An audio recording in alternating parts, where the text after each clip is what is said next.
কাকু কি জামা কেনার জন্য টাকা দিবে না? দিবে না, তোর কাকু দিবে না। আজ যাই বলি।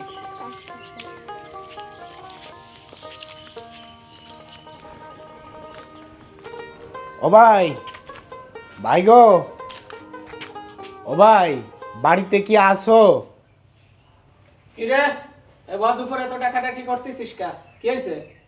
ও ভাই, সামনে তো ঈদ আসতেছে, আমাকে নিজের কাপড় চোপড় হোক আর না হোক, এই যে পোলাটার জন্য তো একটা ব্যবস্থা করতে হবে ভাই। তো তোমার কাছে আইসি করে টাকা নেওয়ার জন্য, তুমি যদি করে টাকা দিতে আমার পোলাটার একটা নতুন জামা কিনে দিতে পারতাম। আচ্ছা তুই যে আমার ভাই, এটা লোকের কাছে কতি আমার বিরাট লজ্জা লাগে। এই তোর সাথে কি আমার যাই রে? ওই যে ভিতরা যে আয়োজন ছিল সব দিয়ে দিছি, সব শেষ হয়ে গেছে, এখন যা বাড়ি ফিরতে যা।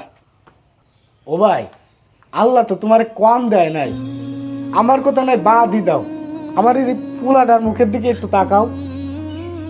এই আমার এই সম্পত্তি তোদের মতো এই ফকির মিসকিনদের জন্য না, আমার এই সম্পত্তি তিল তিল করে গোড়া।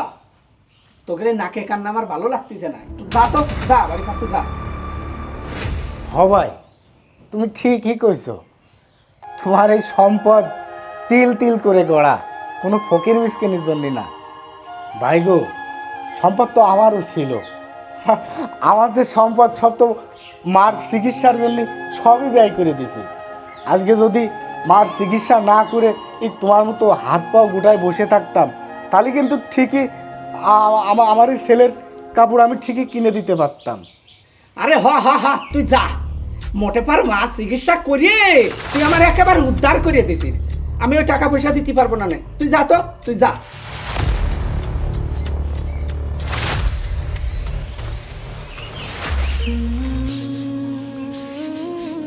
আবাজোবা এর জন্য মান সম্মানে খাইল না। দেখো তো একেবারে বাড়ি ভালো উঠে চলে আসে টাকা সাথে, মনের জন্য একটা কাপড় কেন।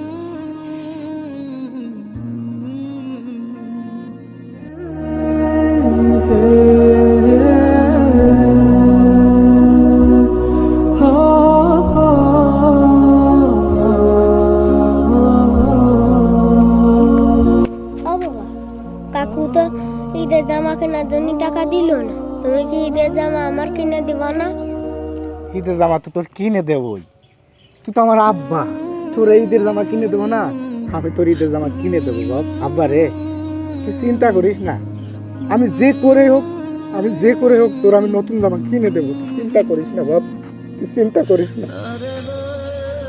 আমাদের সমাজে এমনও পরিবার আছে, তারা নিজেদের তো দূরের কথা, কলিজার টুকরা সন্তানদের পছন্দ মতো কাপড় কিনে দিতে পারে না, এমনকি বিষয়টি লজ্জাইতে কাউকে বলতেও পারে না।